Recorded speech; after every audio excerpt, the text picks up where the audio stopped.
Hello everyone, welcome to English session class. আজকে আমরা Rapidex English speaking course এই spoken English বইটির রিভিউ করব। এই বইটির ভিতরে কী কী কন্টেন্ট রয়েছে এবং এই বইটির কত প্রাইস সব ডিটেলসে আলোচনা করব। যদি তুমি স্পোকেন ইংলিশ প্রথম থেকে শিখতে চাও তাহলে অ্যাজ আ বিগিনার হিসেবে তুমি এই বইটির হেল্প নিতে পারো।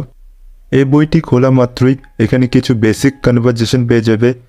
এরপর এই বইয়ের মধ্যে প্রথম দিন থেকে শুরু করে 60 দিন পর্যন্ত একটি স্পোকেন ইংলিশের কোর্স রয়েছে। এখানে তুমি দেখতে পাচ্ছ প্রথম দিনের good morning, good afternoon, good evening, good night কখন কীভাবে ইউজ করবে তা নিয়ে খুব ডিটেলসে আলোচনা করা হয়েছে। ঠিক এমনভাবেই প্রত্যেকটি দিন তুমি নতুন কিছু শিখবে। প্রথম দিন থেকে শুরু করে 60 দিন পর্যন্ত এই কোর্সটি চলবে। তৃতীয় দিনে এখানে দেখতে পাচ্ছ কিছু বিস্ময়সূচক বাক্য রয়েছে, যেমন কি মিষ্টি, হাউ সুইট, কি সুন্দর, হাউ লাভলি, এরকম ছোট ছোট এক্সক্লেমেশন সেন্টেন্স পেয়ে যাবে। এরপর চতুর্থ দিনে ছোট ছোট বাক্য রয়েছে, আদেশসূচক বাক্য পেয়ে যাবে এখানে।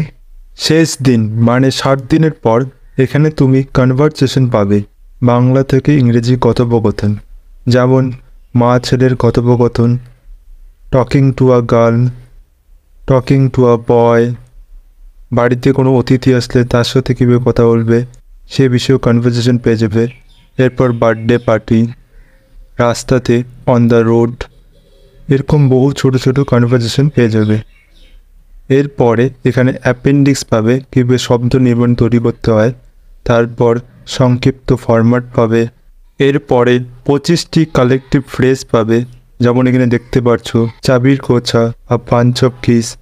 এরপরে পশুর বাচ্চার ইংলিশ নাম কি সেটাও এখানে পেয়ে যাবে। এছাড়া 40 প্রকার জন্তুর ডাককে ইংলিশে কি বলে সেটা পেয়ে যাবে এখানে। এরপর অনেকগুলো বিপরীত শব্দার্থ পেয়ে যাবে, যেগুলি তুমি ব্যবহার করতে পারো তোমার ডেইলি লাইফে। এখানে দেখতে পাচ্ছ ওয়ার্ড উইচ কমনলি কনফিউজ, মানে যেসব শব্দ আমরা যখন ব্যবহার করি আমাদেরকে কনফিউজ করে সেই সব শব্দের লিস্ট পেয়ে যাবে এখানে। এইভাবে অনেক কিছু ছোট ছোট বিষয় এখানে পেয়ে যাবে, ডিসকাস করা হয়েছে এই বইয়ের মধ্যে। এই বইয়ের শেষের দিকে তুমি এখানে শব্দার্থ পেয়ে যাবে, যেমন শরীরের অঙ্গ প্রত্যঙ্গ শব্দার্থ, রোগ এবং শারীরিক অবস্থা, বেশভূষা শব্দার্থ, এরপর আত্মীয় স্বজনের শব্দার্থ, ঘর বা বাড়ির জিনিসপত্র, বাড়িতে কী কী জিনিসপত্র রয়েছে তার ইংলিশ শব্দার্থগুলো পেয়ে যাবে এখানে। এছাড়াও অনেক এখানে শব্দার্থ রয়েছে। এবার আমরা আলোচনা করব বইটি তুমি কীভাবে পারচেস করতে পারবে। তো এই বইটির প্রাইস আসলে 350 টাকা। এবার তোমরা যদি ফ্রি পিডিএফ নিতে চাও তাহলে তোমাদেরকে আমার টেলিগ্রাম চ্যানেলে জয়েন হতে হবে। ডেসক্রিপশনে টেলিগ্রাম চ্যানেলের লিঙ্ক পেয়ে যাবে, সেখানে আমি পিডিএফটি আপলোড করে দেবো। এবার যদি ফ্লিপকার্টের কথা বলি, এই বইটির প্রাইস এই মুহূর্তে 293 টাকা রয়েছে। পরে যদি চেক করো অল্প বাড়তে পারে অথবা কমতেও পারে। এখানে তুমি অনেক রিভিউ দেখতে পারবে, চাইলে গিয়ে পড়তেও পারো সেই রিভিউগুলো। আমি এতটুকুই বলবো, যদি তোমার কেনার ইচ্ছা থাকে তুমি কিনে ফেলো। বই কিনলে কোনো ধরনের টাকার লস হয় না, তুই বই থেকে অল্প হলেও কিছু না কিছু শিখতে পারবে। এছাড়াও আমি আরেকটি বইয়ের রিভিউ করেছি, সেই ভিডিওটাও তোমরা দেখতে পারো।